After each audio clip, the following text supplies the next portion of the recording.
Welcome to Everyday Martial Artist, a weekly podcast where you'll join me, Brian Doucette, as I interview a different martial artist each episode and hear their story. Some guests you may have heard of, and some you probably haven't. Be sure to subscribe where all your favorite podcasts are available. Also visit our website at everydaymartialartist.com. If you're listening for a specific interview, I sure hope you'll stay and check out the other episodes.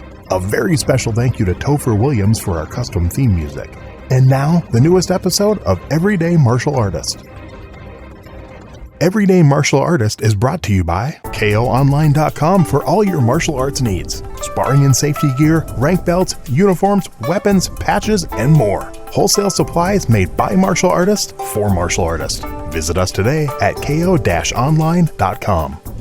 Hello and welcome to Everyday Martial Artist. I'm your host, Brian Doucette, and as we do every week, we're joined by a brand new guest talking about their life and their journey throughout the world of martial arts. My guest today has been involved in martial arts for almost 40 years and opened his first school over 25 years ago. He holds belts in numerous styles and has been a martial arts business consultant since 2010. At the age of 38, he pursued his childhood dream and became a professional wrestler, actively wrestled for Millennium Pro Wrestling from 2013 to 2019, becoming a Triple Crown champion and the first ever MPW Unified Champion. He's an active member of his community and serves on the board of directors of several local organizations and community events. Recently, he and his wife have become partners in Country Harvest Restaurant and coaches Old Fashioned Ice Cream Parlor. He's married, has 2 children, and is the owner of Moorpark Krav Maga and Karate, and is the host of the Master Motivation Podcast. Please welcome my guest today, Mr. Jason Flame. How are you doing today, sir? I am amazing. Thank you so much for the opportunity. Excited to have a chat with you today. I'm glad you agreed to it, and I'm looking forward to learning more about you. And how we kick things off on the show, I want to go back to the very beginning. I want to know where that first spark came from. What led to that first interest in martial arts and kind of kicked off your martial arts journey?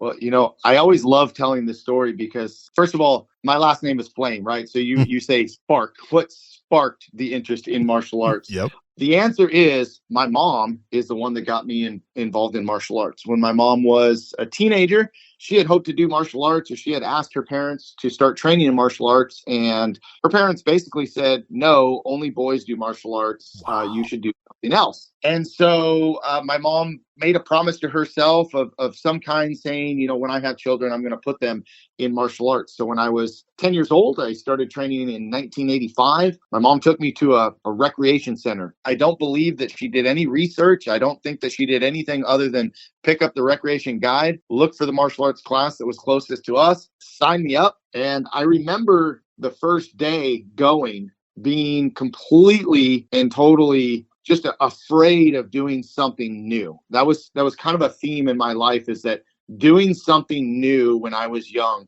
was very scary, and I was very hesitant. And so walking into my first martial arts class in the Thousand Oaks Recreation Center here in Southern California, I met my first instructor, and I have been training almost ever since. And what was that first style? Was that first style Tang Soo Do, or was it a different style? It was. So American Tang Soo Do, my instructor, great grandmaster Dennis Ichikawa. Dennis Ichikawa taught and trained with Chuck Norris, ran his Oaks karate school in the early to mid 70s. And actually, I take that back. I think that was late 60s, early 70s that he was training, earned his black belt in 1973. And yeah, he ran his schools for a bit. And then when he decided to open a school, he had a school in Tarzana, California, decided to open a school in Thousand Oaks, which was basically my hometown or home area in the Conejo Valley. And that's where I started. And then I went from there. So Dennis Ichikawa was my first instructor. His name sounds I want to wonder if I met him when I lived in California, because I went and checked out a whole bunch of schools and met different instructors. And if he would have ever gone to Ed Parker's internationals in Long Beach in the mid 90s, I'm almost positive I might have met him. His name just, for some reason, right when you said his name, some kind of memory popped into my head. So I wonder if I maybe met him once. Well, he's been around the block for several decades, and he has produced several black belts who have gone on to open their own schools here in the Conejo Valley and the San Fernando Valley. But we've also got branches and splinters of his lineage throughout the country. A school in Idaho, a school in Georgia. And nice. So he's got a pretty far reach. A lot of the black belts, again, in our area came directly through him. Okay. And I love the beginning of it, because I same thing. I started when I was 10 in 1984. So we're really close to the same age. And mine was different. Mine was seeing the movie The Karate Kid. And when we walked out of the movie theater, they were handing out free passes to a local Tang Soo Do school. So that was my first system too. So wow. Yeah, kind of cool. Where was that for you? So that was in Little Falls, Minnesota, right smack dab in the middle of the state, hometown of Charles Lindbergh. But no, it was it was in a dance school above a police station. It was Master Bill Nelson and Tim Broda were the instructors. Bill Nelson was actually one of my first guests on the show. I went back and interviewed all my old instructors, which was kind of fun. I trained with him for, I think, 2 years when I was younger, and then switched to Shotokan for a while, and then branched off into many other things. But yeah, Tang Soo Do was my first, and I still friends with Bill and still talk to him quite a bit. That's amazing. Now you went, you loved it, obviously. What was it specifically? Now, what was it that made you, your mom put you in, but what made you want to stick with it? Mm-hmm. Yeah, so I started training at 10. I think I made it about a year or so, maybe about a year and a half, earning my 7th cup blue belt. Okay. And I actually took a short break at that time. And just in that short time, I remember being a part of a couple performances that our school did. It was called the martial arts ballet. And it was something that my instructor kind of hosted every year for several years and put music and performance together to make a show. So it wasn't just your average demonstration. Mm-hmm. It was a 60 to 90 minute show, if I remember. And that was one of the things that really was in my earliest memories, what I thought was so cool. And I remember that all of the black belts had Tang Soo Do and their name embroidered on the back of their uniform, right? Mm-hmm. So I remember it was the second show that we did, because the first show, I think I was a yellow belt, and I was just, we did like a little hand combination, but we were part of the big show, right? But the second time we did it, I was so intrigued. I thought it was so cool that all the higher black belts had this embroidery on their uniforms. So I said, hey, I asked my mom, can you get our uniform? My brother also trained. Can you get our uniforms embroidered for this performance? And so she did. And I think she actually went to the dry cleaners that was right next to where we were training and taking class. And I remember bringing the uniform in, and I was so excited to wear this uniform for the performance. And my instructor looks at the uniform and he goes, only black belts have their name embroidered on the uniform. Ouch. I felt so good. And then I felt so small very quickly. Dang. But we still got to wear it. He said, you already did it. So, go ahead. Right. And so those performances were like some of my earliest and greatest memories. I love that performance aspect about it. I mean, we had this whole ninja scene, and my instructor put together these skits of the different styles of martial arts, highlighting how a particular form was done. We had self-defense scenes and just, I don't know. I just really loved putting the music and the martial arts together to create a performance. So after that first year and a half, maybe almost 2 years, we lived a little further away from this school. And so we took a break, and then I picked up my training again as a young teenager at a school that was closer to me. So although Dennis Ichikawa was my first instructor, Bill Poet had a school in Newbury Park, California. That's my hometown. Okay. And so I was like, oh, wow, this is Tang Soo Do, same system, same style. Bill Poet trained with Roger Lacombe. Roger Lacombe came from the Chuck Norris, Pat Johnson era. And I figured this is going to be a great fit. And so, as a young teenager, I definitely had that chip on my shoulder, that attitude that needed to be adjusted. But we signed back up at this school, and for whatever reason, Bill was great. Most of the instructors were great. I had one instructor, man, he really wanted to make sure that I knew that that chip was not going to stay there very long. And I remember distinctly at the end of a test, I was actually testing for my 7th cup green belt again, because I had to start over at white belt, because it had been maybe a year or so before I started back. And so on that final test, the instructor decided to, give me a nice, some nice love taps, I'll call them, right? But I remember my face meeting the mirror several times, and then my face meeting the floor several times.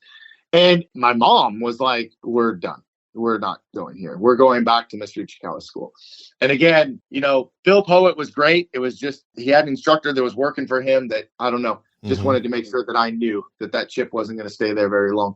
So, and many years later, it's awesome because I had the opportunity to have Bill on my podcast and kind of talk about story a little bit too. But we went back to Mr. Ichikawa, and from that point on, I pretty much stayed with it consistently all the way through, earning my black belt, and then moving on to start my own school. So I think, initially it was the performance and the music and the martial arts that was intriguing.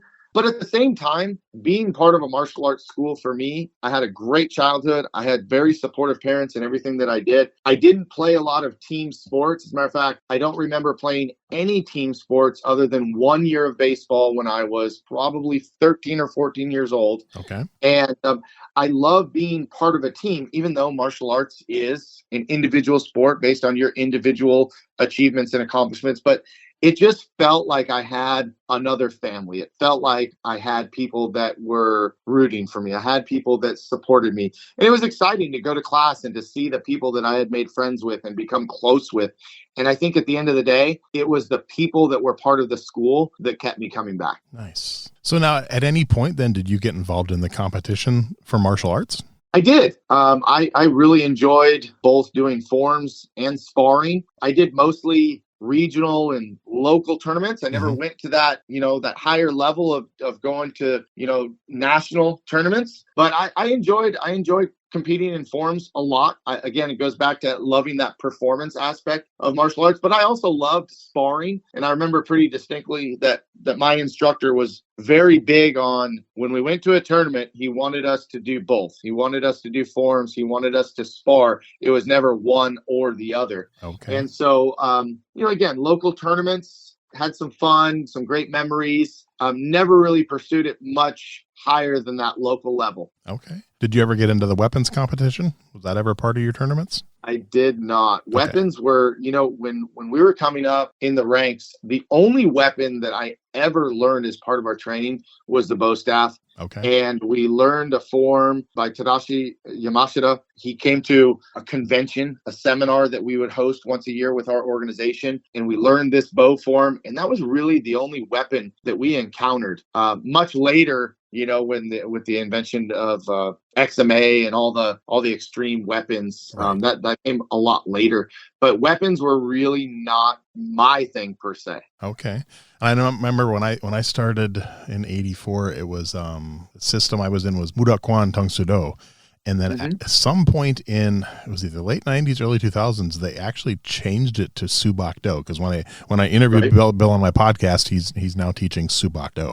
So I'm assuming that's must only be certain aspects of Tang Soo Do that did that switch and changeover and stuff. And you guys weren't affected by that at all. No. When Mr. Chikawa branched out away from the Chuck Norris system, he developed his own system of the American Tang Soo Do Alliance, and so we really stuck with the same core people within that group. We never really launched back into a larger organization. Okay, cool. And at what age, what belt level did teaching become something that you realized you were interested in? The very first time that I warmed up a class, or call it teaching, I remember I was a green belt. I think I was 14. And one of the instructors was either late or didn't show up. So my instructor turned to me and said, "Well, I don't think they're going to make it tonight, so I'm going to have you go warm up this class." And I said, "Well, what do you want me to do?" "Well, just get them to move around a little bit. Just get them started." Okay. And so I did what was, and by the way, this was an adult class, and I was 14. Nice. And so I look out at the group and I say, "Okay, this is what we're going to do." And I proceeded to do warm-ups that I love to do. And in my mind, I wanted to really make sure they got a good workout. And of course, back in those days, we would all kind of do the workout and do the warm-up with our class. And I just remember working this class so hard, and they were pouring sweat and tired. And then then my instructor came out to finish the class, and they're like, "Wow, that was the hardest warm-up ever." And then looking back, I go, "Man, what an idiot. Why did I do that?" But I think it was a combination of not knowing what to do, and at the same time, my ego saying, "Well, I guess I just need to work these guys as hard as I possibly can." So I would say that that's the first memory I have of teaching or warming up a class. That's cool. Definitely got me by a few years. I think my first time I was 19 or 20. Okay. So yeah, and my instructor kind of threw me to the wolves. Similar to yours, but not quite. He had told me he wanted me to start teaching. I'd been helping with classes, and he told me one day he's going to give me my own class. And I'm like, I think I was a purple belt.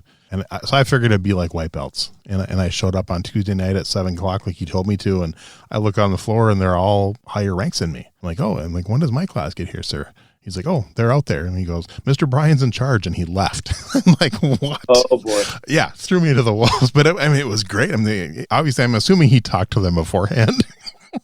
But I mean, I loved it. It was a lot of fun. But yeah, it was scary for about the first 5 minutes. But No, I remember looking out and being 14, and there were people that were, definitely old enough to be my parents, and I remember just kind of getting that initial look, that initial kind of glare of, who's this kid? What's he doing?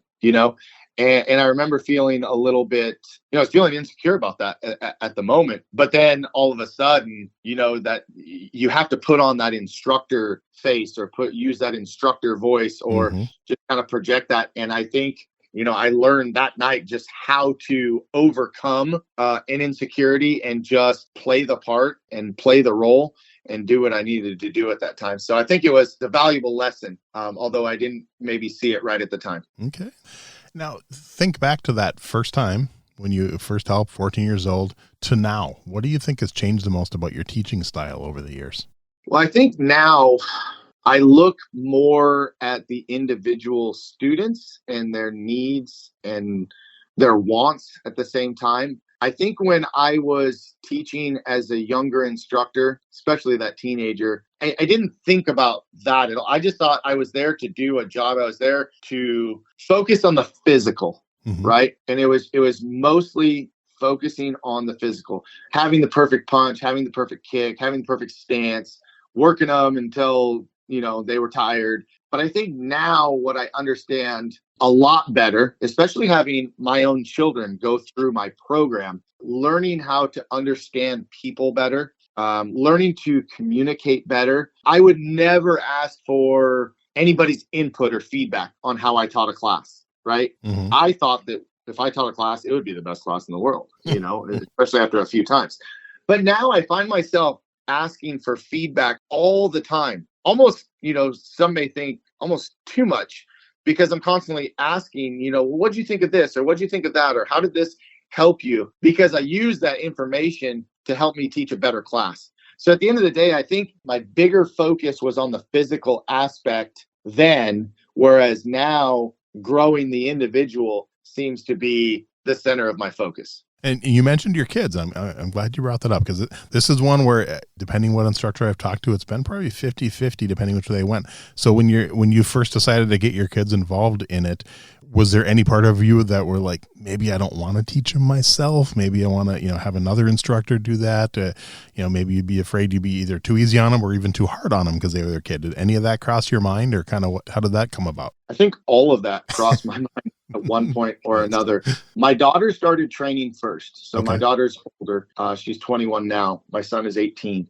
So my daughter started when she was about 2.5. I was really, really eager to get both of my kids to start training as soon as they possibly could. Yep. As soon as they could walk and as soon as they could get out on the mat and stand on a line, I wanted them out on the floor. I knew the benefits of martial arts, not only having, benefited from them myself, but I knew, having watched so many kids, because by this time I opened my school, or started my first program in 94, opened my school in 96. My daughter didn't start training until 2004, 5, somewhere in that area. Okay. So I had been open, for quite a while, and seeing how other students have gone through the program, but I couldn't wait to get them out on the floor. And with my daughter, I think that I pushed really hard. As she got a little bit older, we were doing private lessons together every single week, in addition to 2, 3, 4 classes. And I think that I pushed too hard.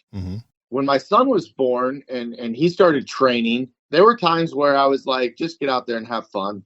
I put him out there 2.5, same, I mean, we start at 3, but instructor's kid, push him a little bit sooner. Yep. So I got him out there, but my attitude with him was different because I didn't want him to burn out. I didn't want him. I really wanted to see my son go forever. Not that I didn't want my daughter to do that. I did, but my daughter found dance as her passion. Nice. And so by the time she was 4 or 5, she was doing martial arts and dance. And she got her 2nd degree black belt in karate. And after that, she just had more interest in dance and more interest in, her social life and, everything else that comes with that. And I think that if I would have had a different approach, maybe she would have trained a little bit longer. But my son, I was like, all right, I'm just going to kind of lay low, hang back a little bit. I let him train with more people. I didn't make him train with more people. I just let him take other classes. By this time, I had more people teaching classes for me than I was actually teaching class anyway. And I really loved just kind of watching him learn from someone else. I didn't push, private train with him one-on-one a lot. And my son has gone on now to earn his 4th degree black belt. He's getting ready to earn his 2nd degree black belt in Krav Maga. Nice. And he's 18. He's still training. He's never taken a break. He's never stopped, although he's played several other sports. So I was really eager to get them to do martial arts as quickly as possible.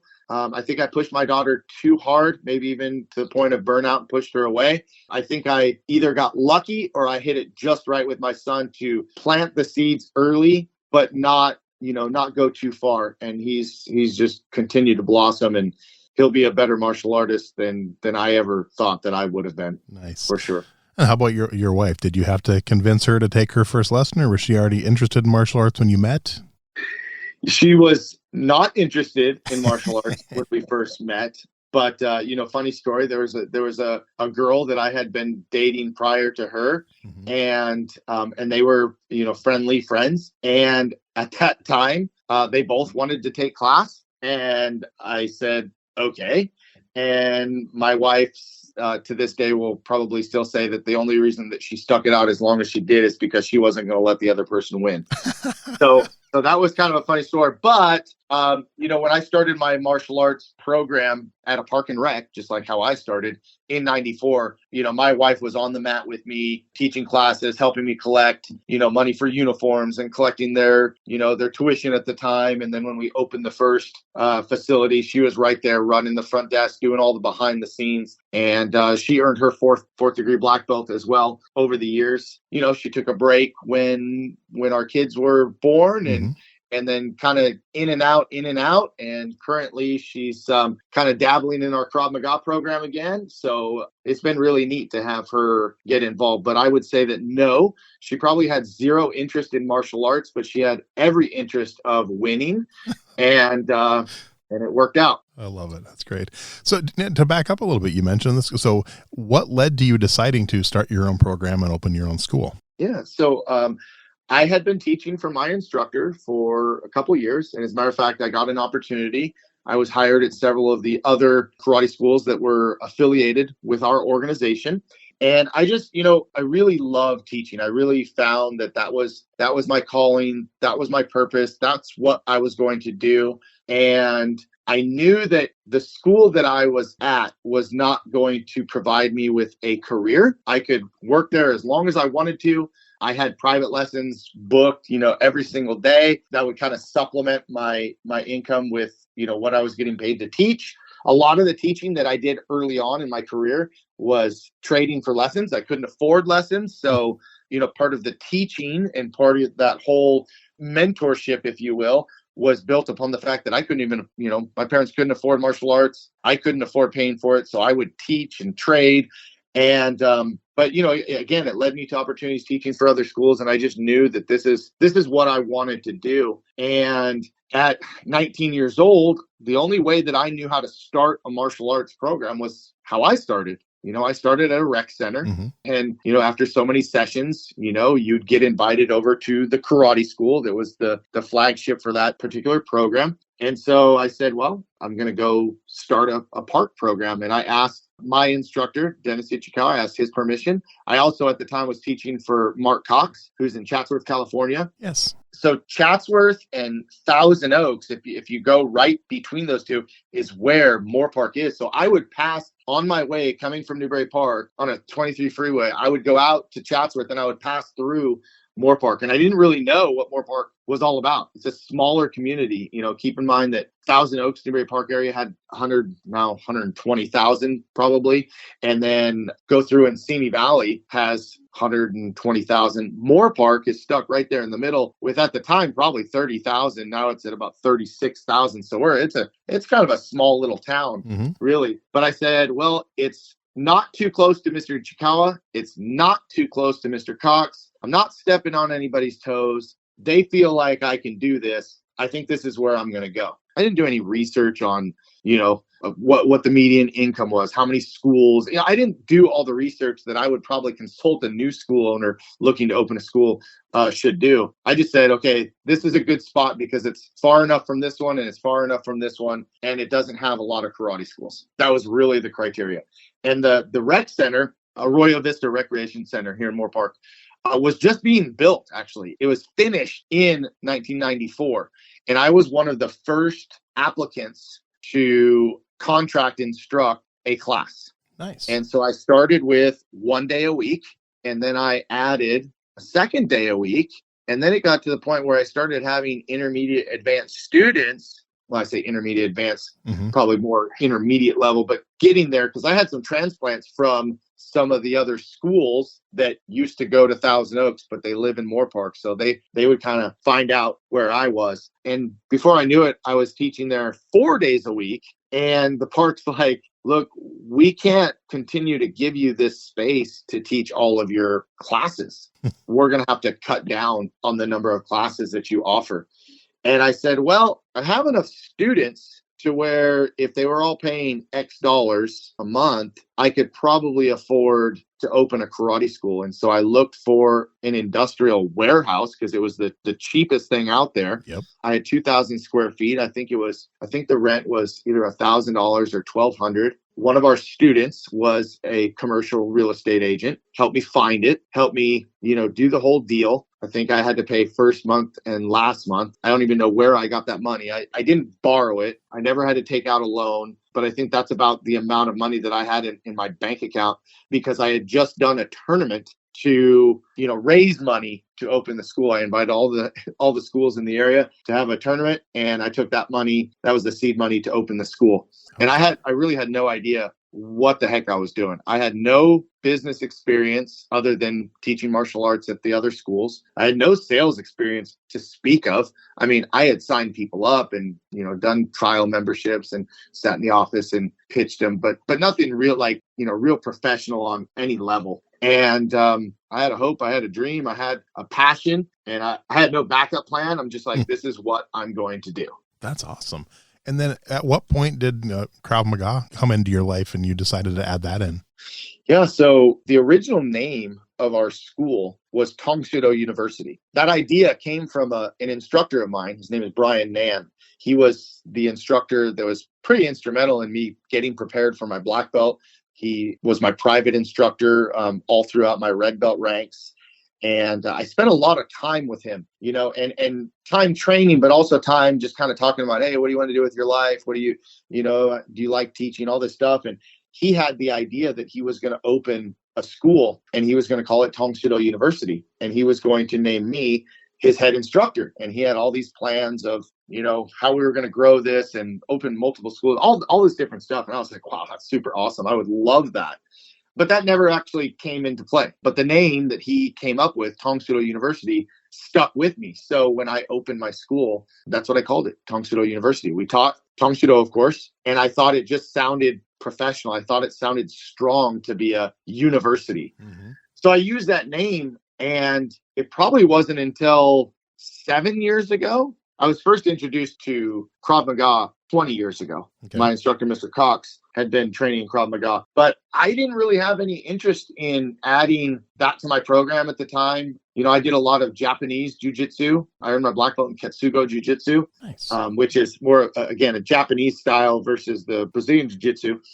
And so I was kind of busy with that and, getting the business, really ramped up. But it was about 7 years ago that I just noticed that our system of Tong Shido, and I had known this for a while, was not necessarily the most realistic self-defense. It wasn't the most effective self-defense that we could have employed, right? We were much more focused on forms and performance and stuff, and we would spar and we would grapple, but the self-defense was just not strong. And specifically 7 years ago, I was looking to learn more about weapons defense, gun defense, knife defense, things of that nature. And this is when I went to Mr. Cox and I said, I really want to learn how to defend against a gun or a knife, because we just don't have that in our curriculum and part of our program. And so it started out just learning that. And little did I know that he had bigger plans for what was going to happen. So after, probably almost a year maybe of learning gun defense and knife defense, he says, all right, listen, you're going to start testing in Krav Maga. And I was like, I wasn't really interested in doing that because I had already done the jiu-jitsu thing. I had done combat hapkido. I had done other systems and styles. And I just at that time was not really focused on earning new rank. But then I started thinking about it more and I started thinking, this is really what I want to add to the program. This is really what I want to do. So I said, okay. And we took our first test and then we just continued from there. So after probably 2 years or so of really immersing myself into Krav Maga, I kept thinking, well, the name of our school is Tong Shido University, but now we're teaching Krav Maga. Maybe it's time to rebrand and rename the school. And I originally, before Tong Shido University, I always thought, Moorpark Karate, just like my school that I trained at was Thousand Oaks Karate or Chatsworth Karate. It was always the city and karate. And so I kind of went back to that thought and said, well, why not just keep it simple and call it Moorpark Karate and Krav Maga? Because everybody knows karate versus Tong Shido. Yep. So Moorpark Karate and Krav Maga, we rebranded the school, rebranded, the logo, everything. And it's really stuck because I think that our school at that time as well was really, for the first time in all the years of being in business, really had a strong reputation as being the premier martial arts school in our area. Our school is heavily involved in community service and community outreach, our Chamber of Commerce, local government. My wife and I volunteer in several organizations. And I just thought it was fitting to put the name Moorpark in the name of the school and just simply call it Moorpark Karate and Krav Maga. So that's the backstory on both names, really. That's awesome. I like that. So what led to the podcast? Kind of what made you give the idea for it, and just talk a little bit about, some of your guests and what people can expect if they tune in and listen. Sure. So the podcast came out of a result of COVID, to be honest. During COVID, being here in California, we had some very strict guidelines, and being a small town, people were really watching what we were doing. And so, we were teaching virtually for several months. And at that time, I had my instructors were teaching all of the classes online, and I was kind of taking a back seat. I felt like I was missing the connection. I was missing that, that interaction, the simple day-to-day interaction. And a couple of friends had actually started a podcast around that time. Rafael Gomez was one, his Coaching Call podcast.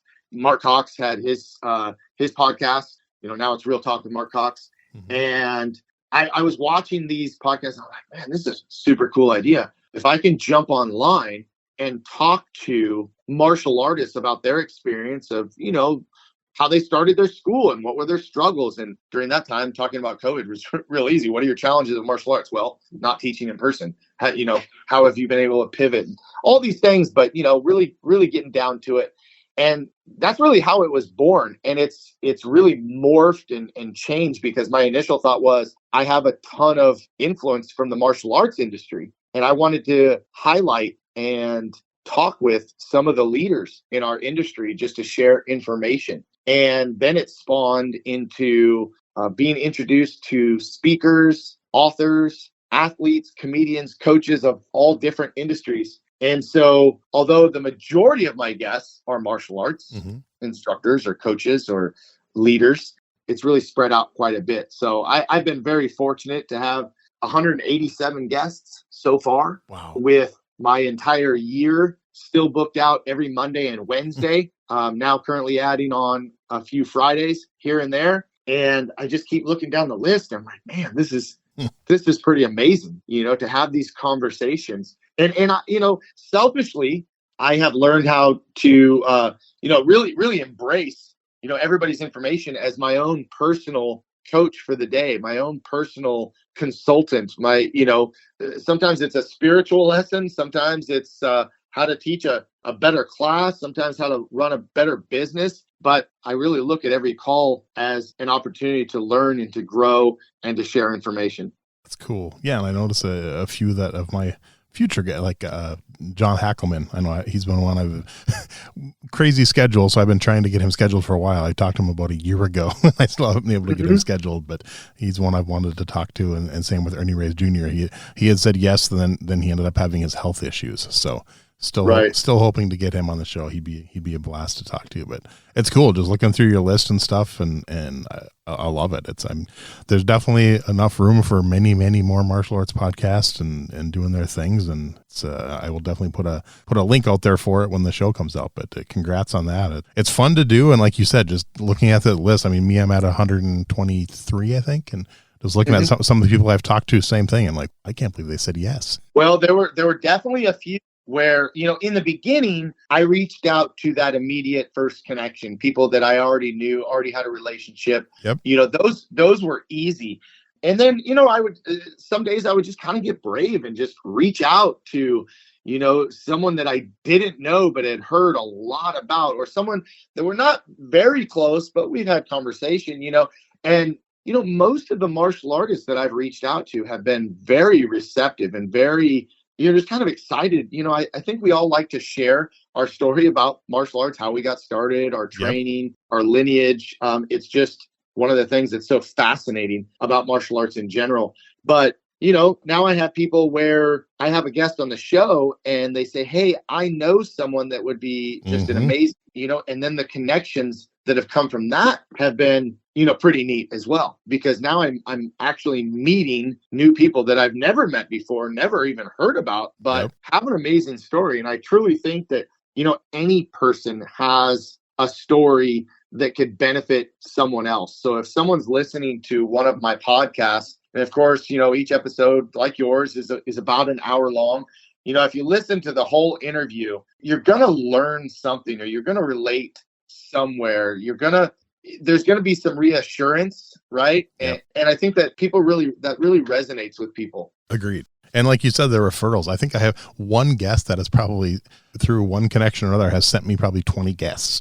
So they love, I say every guest, hey, if you know someone who you think would be a good fit, send them my way. Some don't, but a lot of them do. Like, I think I had a guest that was on my show like almost 2 years ago, just out of the blue. Hey, I think this person would be a good guest. I'm like, thank you. Yeah. So it's cool. It's fun to do. And like I said, there's enough martial artists in the world, enough people in the world that we're not going to step on each other's toes. And even if we have the same guest, we're not going to ask them the same exact questions. And it's fun. I mean, it's not like I told you, before we started recording, I started in radio, and it's different. When I worked in radio, it's like you would never share stuff with other stations and help out other stations because they're the enemy. You want them only listening to your station every day from 6 a.m. to 9 a.m. for your morning show. With podcasts, people can listen anytime. They can tune in anytime. So it's different. Yeah. I think it would be very interesting to listen to the same person on multiple podcasts or platforms, because you may even hear a different side of the story, a different perspective, coming from the host that brings that out in them. So yeah, absolutely. I think it's, I love watching biographies. I love reading biographies, martial artists, professional wrestlers, actors, leaders, influential leaders, just reading about their life, because I think when you read or learn about someone's life, just like I tell my students in martial arts, you can always learn one of two things, or you can really learn both by watching and listening to anyone. You can learn what to do, or you can learn what not to do. Yep. I honestly think the only regret I have about starting my podcast is it cuts into my reading time. I used to read a book a week, and I've probably only read 3 or 4 since I started my podcast over 2 years ago. Every bit of free time I'm working on editing audio, scheduling guests, just like starting this past Sunday, 2 days ago until next Sunday, I think I have 8 interviews that I'm doing. So wow. Yeah, trying to get ahead a little bit. Good thing. It is a good thing. I love the interview and I love editing audio and stuff. It's just the editing part, as I was explaining before, it takes a long time. But I love doing it. This is why I went with the live video format, because Exactly. What I do is what goes up and I don't touch it. I have not gone back and put anything on audio platforms, although I probably could. I don't know that I would say should, but I definitely could put them on those audio platforms. And there's something for me about the live format that I really enjoy too. I'll tell you, it definitely pushes me outside of my comfort zone at times. And sometimes I will be brave to ask questions that push the guest outside their comfort zone too, because I think that, we all know, or if you're someone that has that white belt mindset, that learning mindset and growth mindset, if we're not pushing ourselves outside of our comfort zone, then we're not really growing. We're really just staying the same. Very true. All right. So in your almost 40 years of martial arts, is there one philosophy you've learned that just rises to the top? You keep coming back to it. It's super important to you. I would say that the one thing from martial arts, that the one lesson is that I can learn from anyone. I learn from my instructors. I learn from my employees on how, some of my employees can teach a class, in some cases better than I can, which I really try to learn from them. I can learn from my students. I learn from 3-year-olds how to, just kind of have fun and interact without, any kind of expectations sometimes. So I think in my 40 years of martial arts experience, that would be my answer, is that I can learn from anyone. I may not have known that when I was a young teenager, but I think looking back at my 40 years of experience is that I can learn from anyone. Great answer. All right. So what are your thoughts on MMA and the UFC? And is that something you're a fan of? I'm a huge fan of the UFC. Nice. I love MMA for, just the pure sport. Like, I can't even watch boxing anymore because I enjoy MMA so much. And I watched UFC 1, and I still to this day watch almost all of the pay-per-views. Yep. My son is a UFC fanatic. He knows every fighter, all the stats. He knows all the stuff. I love how much it has evolved, because the athletes in the UFC, you have a really full, well-rounded fighter that can stand up, wrestle, jiu-jitsu, and put that all together. I love the UFC. I love watching it. I love how it's evolved. A lot of people in the beginning talk about how it was, just a human cockfight and how it was so brutal and barbaric. But, at the root of martial arts, why was martial arts created? Martial arts was used in war. Martial arts was violent, right? But there's also the other half. There's the martial, and then there's the art. And I do truly still enjoy the art side of martial arts, forms and kata. I think that there's so much value to it. But to answer your first question, love the UFC, huge fan. Used to always watch The Ultimate Fighter. That kind of bridged together my love for reality TV and a sport that I love. So yeah, I love it. Someone who's been a fan from the beginning, like me, I always got to ask, deep down, do you prefer the old school UFC, like the first 10, 15 episodes, or do you prefer what it's become now?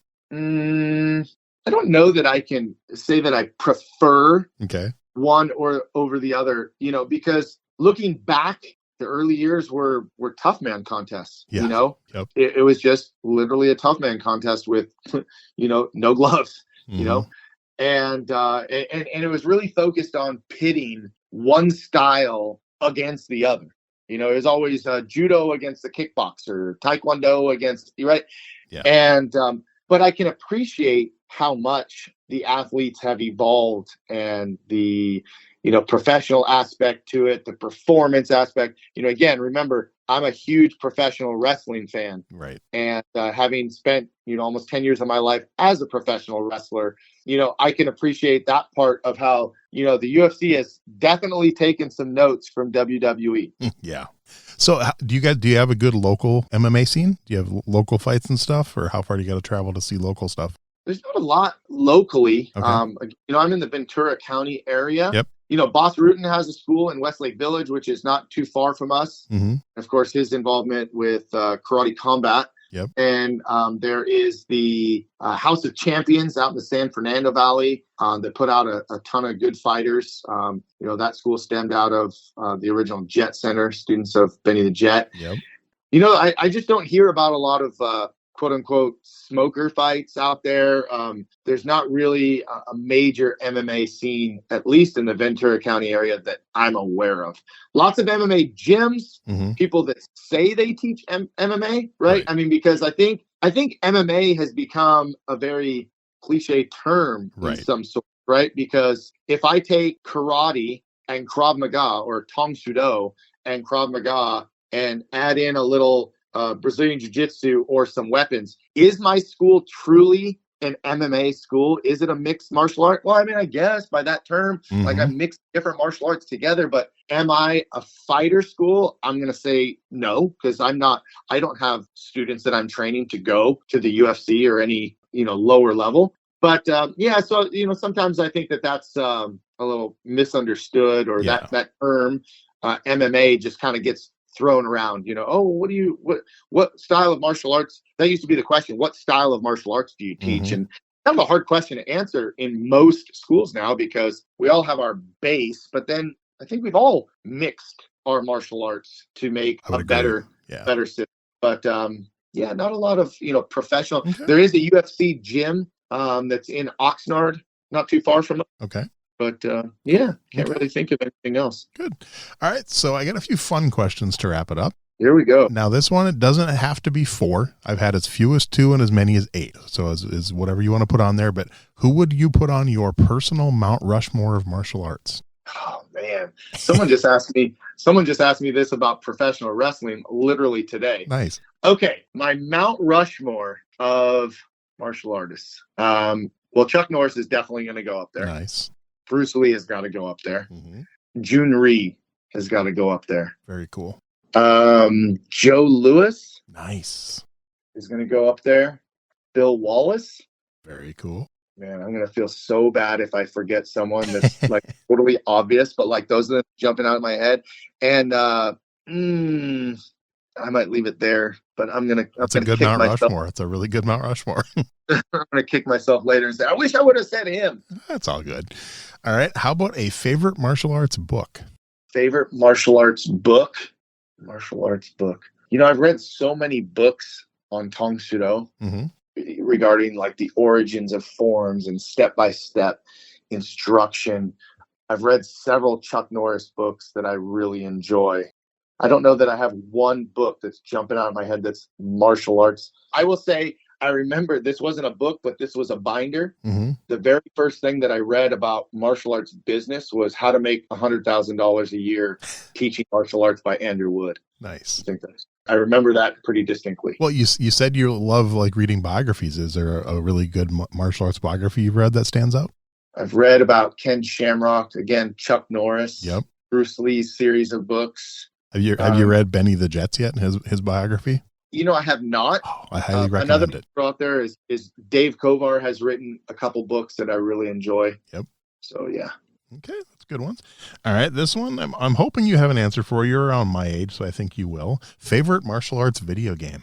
Favorite martial arts video game? Well, I'm an 80s kid, and the earliest one that was big and that I mean Kung Fu. The original Kung Fu game. Yep. But Mortal Kombat, I would say Mortal Kombat was a big favorite. And by the way, let me go back on that book. Beyond Mat by Mr. Mark Cox is one of my new favorite martial arts books that talks about his story. So I'll add that to the list. But Mortal Kombat, that's it. I'll say that's my favorite video game martial arts. All right. Favorite martial arts TV show? I mean, I love The Ultimate Fighter. Nice. I used to love one because it's a mix of, I love reality TV and I love the UFC Ultimate Fighter. I'm too young to remember when Bruce Lee was in the Green Hornet. Kato and Green Hornet, yeah. Sidekicks? Oh, Ernie Grace Jr. Love it. Yeah. I remember seeing him going, that kid is so cool, like so good. And then when I had him on my show, I told him, I was like, dude, I watched you on TV when I was a kid. Yep. And I don't think we're too far in age, but man, that was super cool too. Disney Channel needs to put that on there on Disney Plus, because it's owned by Disney and it's not on Disney Plus yet. So they need to put it on there so I can watch it again. How about a favorite martial arts movie? Oh, Bloodsport. Nice. Okay. Classic answer. Bloodsport, and Best of the Best. Nice. With Simon Rhee and Philip Rhee. You're my third guest this week who has said Best of the Best. So it's kind of a cult classic, right? Because it's not a real but I mean, James Earl Jones was in that movie, so I don't know. It was good. No, it was so good. And yeah, I was lucky enough to have Simon on the show. I'm working on Philip, but nice. Simon was great to talk to. And I know that I have one friend, is the only friend I have that hates that movie.